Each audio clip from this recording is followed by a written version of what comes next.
ये बताओ, क्या तुम्हारा जो माधव है, तुम्हारा कन्हैया है, सदैव 24 घंटे फ्री रहता है? बीरबल ने कहा क्यों? बोले इसलिए कि जब भी कोई भक्त उसे पुकारता है तो तुम लोगों को विश्वास रहता है कन्हैया मेरा आएगा, और तुम्हारा कन्हैया आता भी है। बोले क्या तुम्हारा कन्हैया 24 घंटे फ्री रहता है कि बस कोई भक्त बुलाए तुरंत पहुंचो? बीरबल ने कहा प्रभु राजन, जब बस समय आएगा तो हम इसका उत्तर तुम्हें जरूर देंगे। अगले दिन बीरबल ने व्यवस्था करवाई नौका विहार के लिए। अकबर के परिवार सहित बीरबल नौका विहार के लिए गए यमुना नदी में नाव में घूमने।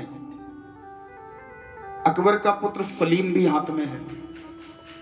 बीरबल ने अपनी हाथ में पकड़ रखा है सलीम को। सारे लोग नाव में सवार होकर जैसे ही नाव में बैठे घूम ही रहे थे। नाव बीच में जैसे यमुना नदी में पहुंची, उस नाव में सैनिक भी थे।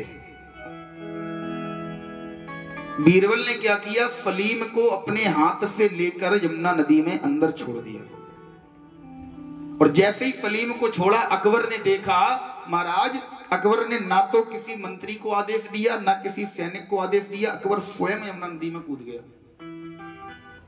तुरंत सलीम को पकड़ने के लिए यमुना नदी में कूद पड़ा, बचाकर बाहर निकला। बीरबल को कैद करवा दिया। बोले बीरबल को कैद करो, इसने सलीम को नदी में कैसे फेंका? बीरबल को कैद करवा दिया। बीरबल को सामने पेश किया गया। बीरबल से पूछा, बीरबल ये बताओ तुमने सलीम को नदी में क्यों फेंका? बीरबल ने कहा प्रभु पहले आप मेरे एक प्रश्न का उत्तर दो। आप जानते थे नाव में अन्य सैनिक भी बैठे हैं, मंत्री भी हैं, एक से एक बड़े गोताखोर भी हैं। आपने किसी को आदेश नहीं दिया। आपने देखा आपका पुत्र सलीम डूबने जा रहा है, तुरंत नदी में कूद गए, क्यों? अकबर ने कहा क्या पागल हो गए? वो मेरा पुत्र है, मैं नहीं बचाऊंगा, मैं किसी दूसरे पर भरोसा क्यों करूं? बीरबल ने कहा ठीक इसी प्रकार जब कोई भक्त, जब कोई बालक मेरे कन्हैया को पुकारता है तो मेरा कन्हैया कितना भी व्यस्त क्यों ना हो, कितने भी मंत्री, कितने भी पार्षद खाली क्यों ना बैठे हों, जब उसका बालक, उसका भक्त भाव से उसे पुकारता है, वो तो किसी पे भरोसा नहीं करता, स्वयं दौड़ कर आता है, खुद दौड़ कर आता है। महाराज इतना प्रेम करता है ये अपने भक्तों से, इतना प्रेम करता है, इतना प्रेम करता है। हम आप कहते हैं ना कि हमें कन्हैया ने दिया क्या, हमारे लिए किया क्या? जिस समय बालक जन्म लेता है उस दिन से लेकर जिस समय बालक इसके पास पहुंच नहीं जाता तब तक एक एक दिन की फिक्र इसे रहती है। अच्छा एक बात बताओ, बहुत सामाजिक बात, जिस समय बालक जन्म लेता है हमारा कन्हैया उसके मुख में दांत नहीं देता, क्यों? दांत दे सकता है, क्यों दांत नहीं देता? बोले महाराज कन्हैया जानता है अगर मैंने इसे दांत दे दिए तो ये पृथ्वी पर जाएगा, इसका डाइजेस्टिव सिस्टम अभी नया है, पाचन शक्ति बिल्कुल नई है, ये पृथ्वी पर जाएगा, उल्टे सीधे पदार्थ खाएगा, चने खाएगा, मक्का खाएगा, रोटियां खाएगा, डाइजेस्टिव सिस्टम नया है, मशीन नई है, बीमार पड़ जाएगा। इतनी फिक्र ऐसे रहती है। बोले फिर ये खाएगा क्या? तो जब दांत न थे तब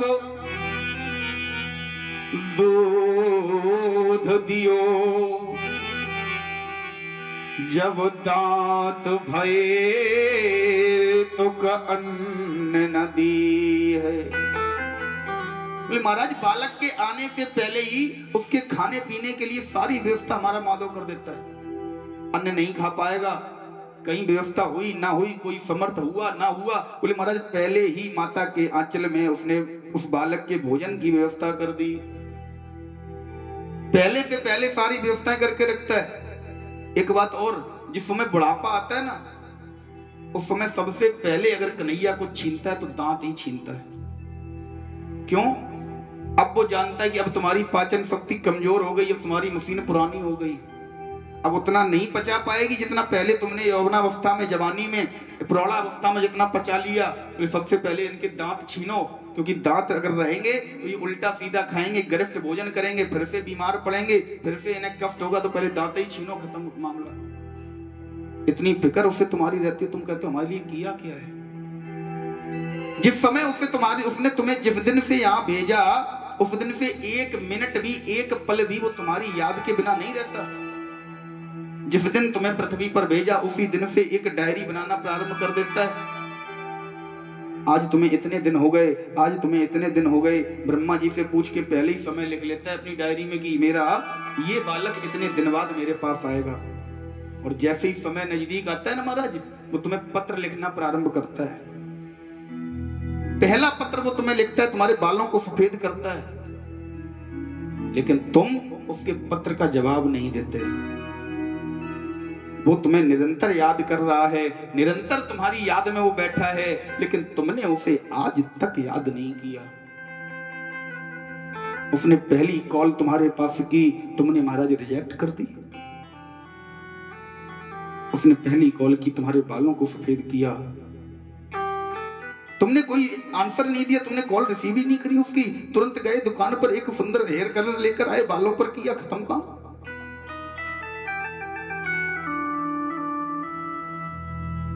कोई बात नहीं। उसने दूसरी कॉल तुम्हें की, तुम्हारी आंखों की रोशनी कमजोर की। बोले अब तो शायद तुम्हें मेरी याद आए कि हाँ, हमारा मालिक, हमारा पिता, हमारा परम पिता हमें याद कर रहा है, अब तो तुम मेरी याद में आ जाओ।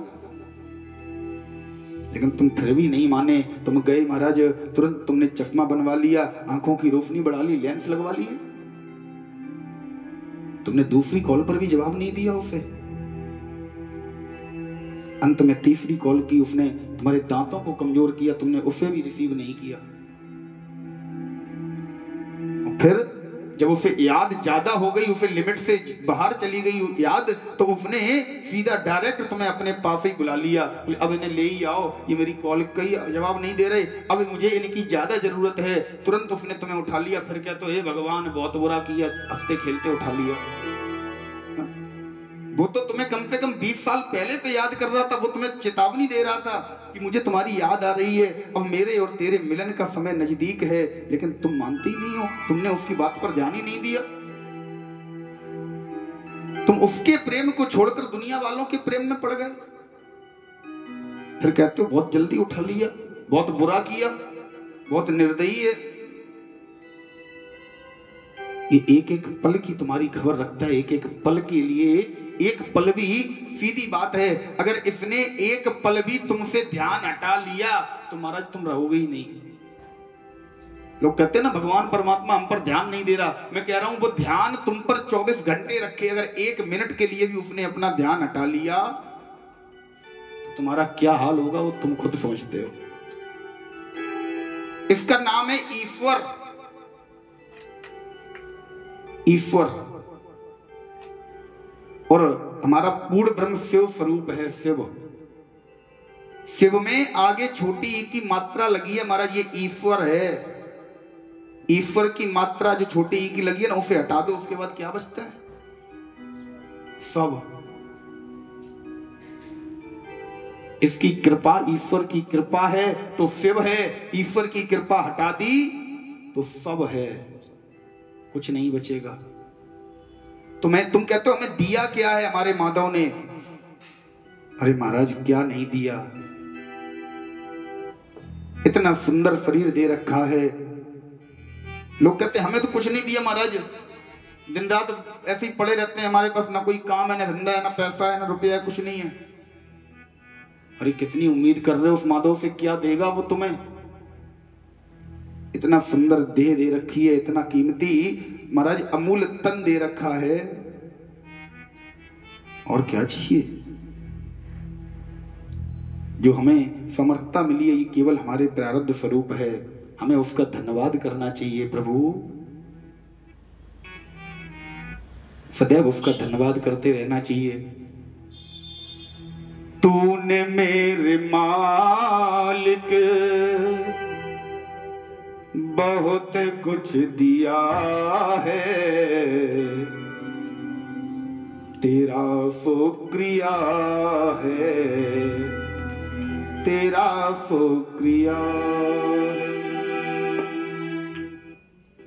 तूने मेरे मालिक बहुत कुछ दिया है, तूने मेरे मालिक बहुत कुछ दिया है, तेरा शुक्रिया है, तेरा शुक्रिया है।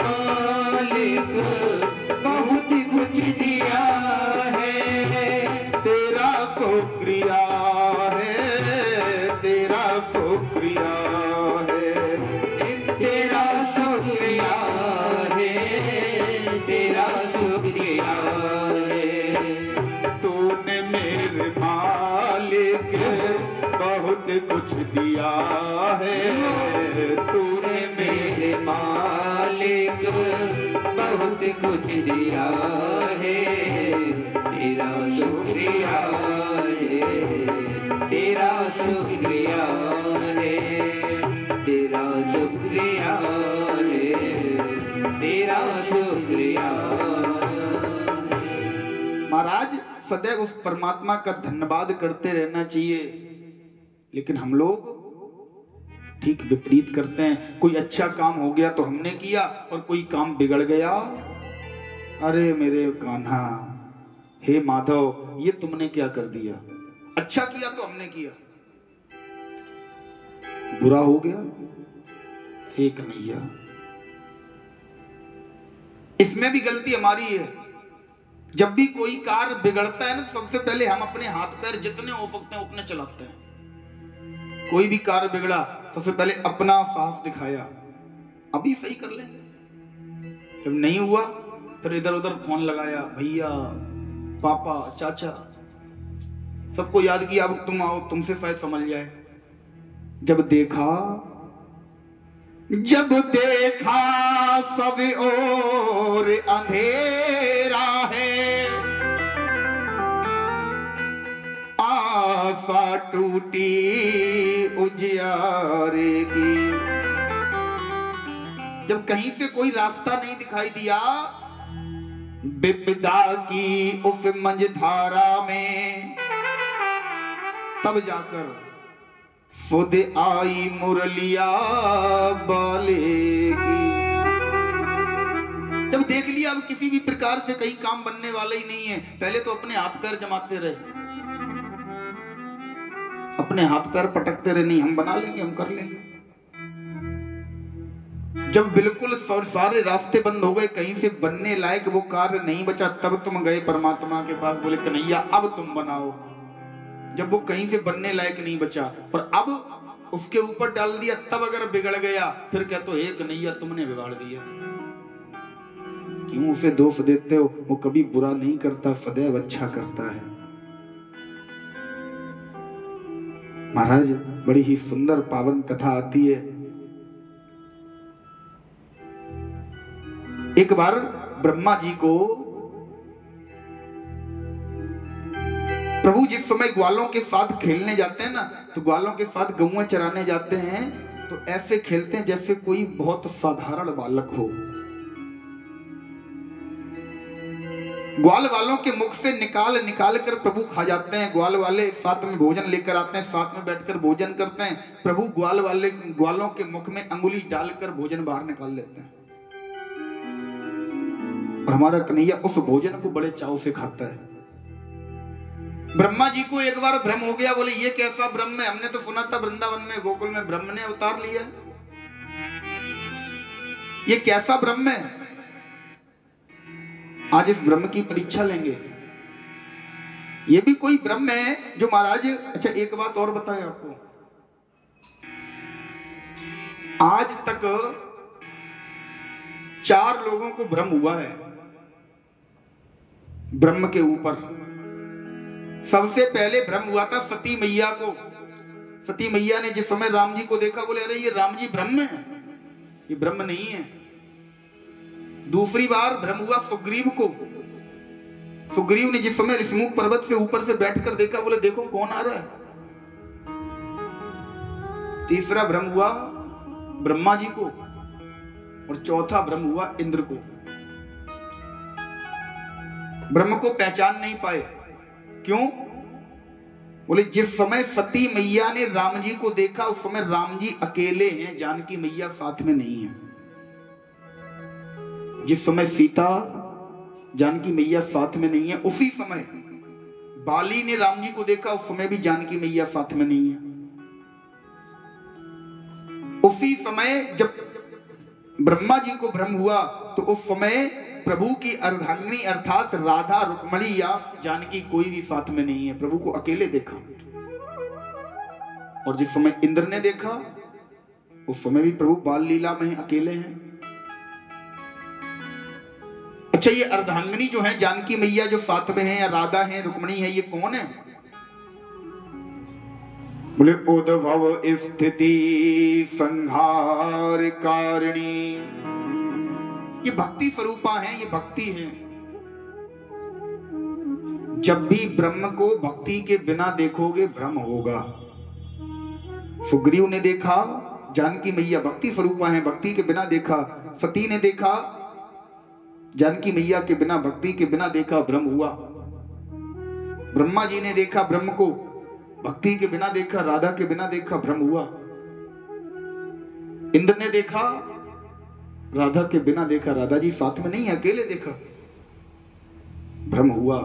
जब भी भक्ति के साथ में ब्रह्म को देखोगे, भक्ति करते हुए ब्रह्म के पास जाओगे, भक्ति करते हुए इस माधव के पास जाओगे, भक्ति से भाव को बनाकर इस माधव के पास जाओगे, भ्रम नहीं होगा। और मन में भक्ति नहीं है, सीधे पहुंच गए तो महाराज तुम इसे पहचाने ही नहीं पाओगे, भ्रम हो जाएगा। ये कथाएं क्या हैं? इन कथाओं से केवल हमारे अंदर जो संदेह उठते हैं उन संदेहों के उत्तर हैं इन कथाओं में। ये कथाएं बार बार क्यों करवाई जाती हैं? क्यों? इन कथाओं का क्या आशय है? बोले महाराज सबको पता है हमारे माधव ने क्या लीला की, कहां आए, क्या किया, क्या नहीं किया, सबको पता है।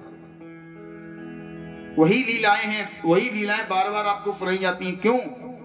बोले इन कथाओं से जो निष्कर्ष निकलता है, जो इन कथाओं का आशय है, जो इन कथाओं का निचोड़ है, वो निचोड़ आपको बार बार आपके कानों में डाला जाता है, बार बार डाला जाता है, बार बार। क्यों? केवल इसीलिए कि शायद एक ना एक दिन तो रंग चढ़े। केवल इसीलिए बार बार इन कथाओं को आप सबके बीच में बार बार सुनाया जाता है।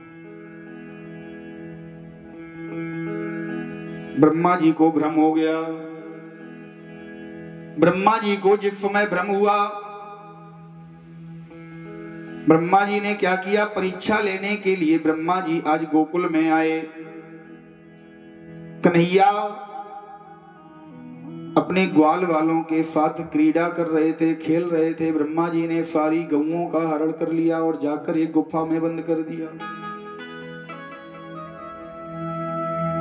बोले अगर ये ब्रह्म होगा तो अभी सांझ को घर लौटते समय ये अपनी गौओं को खोजेगा, गौओं को ढूंढेगा।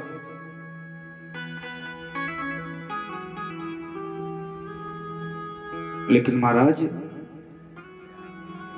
सांझ के समय जैसे ही प्रभु घर पर गए, जैसे ही सारे ग्वाल वालों को सांझ के समय एकत्र किया और जैसे ही मुरली का वेणुका का वादन किया, सारी गौएं प्रभु की योग माया से प्रकट हो गईं। सारी गौओं को लेकर प्रभु घर पहुंचे और प्रतिदिन की भांति उसी नित्य क्रिया में लगे हैं।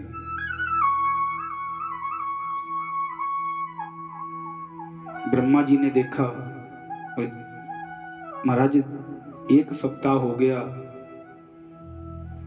चलो ब्रज के हाल देखकर तो आए। ये गौएं भूखी प्यासी गुफा में बंद हैं, ये ग्वाले क्या कर रहे हैं? इन्हें गौओं की सुध नहीं आई। जिस समय ब्रह्मा जी आए,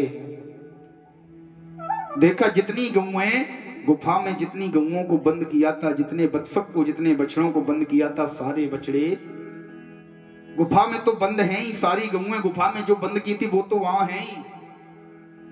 बोले महाराज प्रभु की योग माया से सारी गौएं जितनी बंद की थी उतनी पुनः फिर बन गई और प्रभु नित्य प्रति की भांति अपनी लीला में मगन है। ब्रह्मा जी समझ गए, आकर प्रभु के चरण पकड़ लिए और स्तुति करने लगे।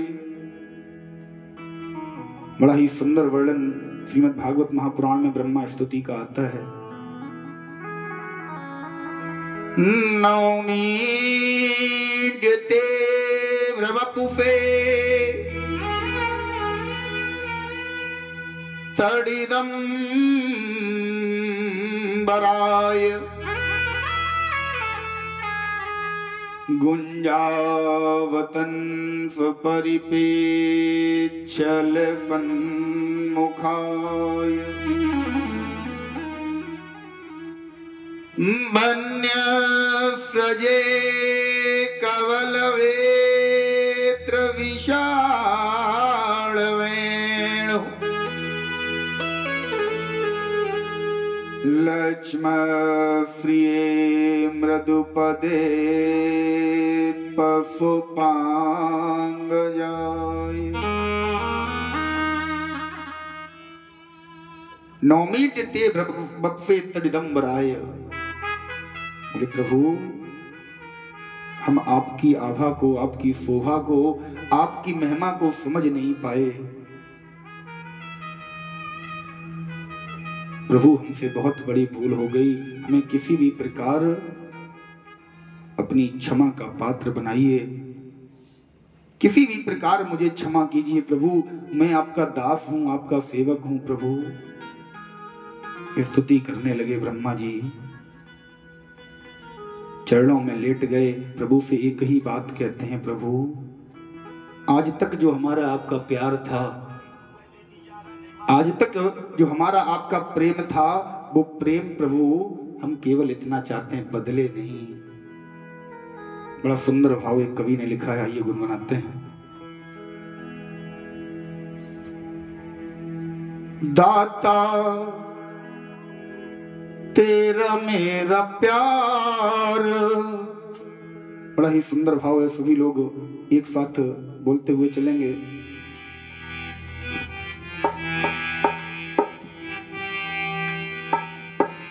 दाता तेरा मेरा प्यार कभी ना बदले, दाता तेरा मेरा प्यार कभी ना बदले।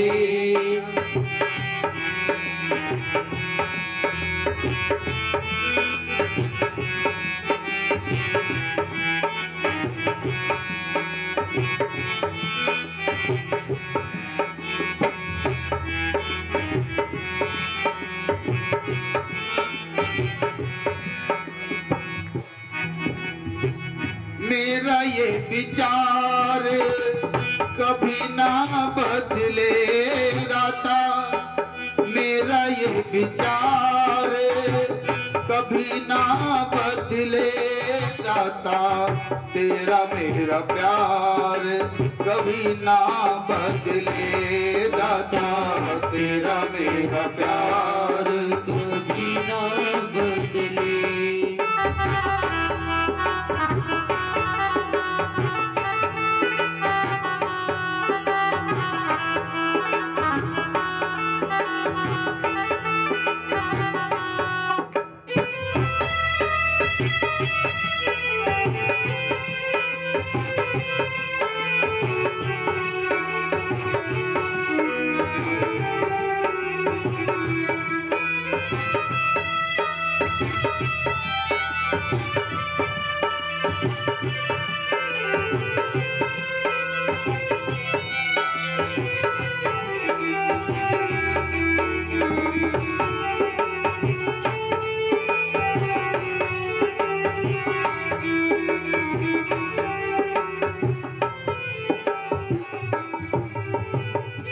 द्वारे पे तेरे आता रहूं मैं, द्वारे पे तेरे आता रहूं मैं, चरणों में शीश झुकाता रहूं मैं, चरणों में शीश झुकाता रहूं मैं, चरणों में शीश झुकाता रहूं मैं, चरणों में शीश झुकाता रहूं मैं, चरणों में शीश झुकाता रहूं मैं, चरणों में शीश झुकाता रहूं मैं। मेरा यही व्यवहार दाता, यही व्यवहार कभी ना बदले, दाता तेरा मेरा प्यार, दाता तेरा मेरा प्यार कभी ना बदले, दाता तेरा मेरा प्यार कभी ना बदले।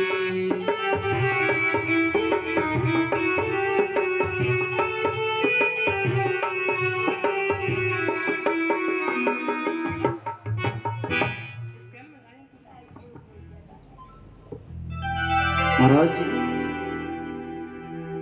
ब्रह्मा जी अनेक प्रकार से आज प्रभु की स्तुति करने के बाद अपने धाम को वापस जाते हैं।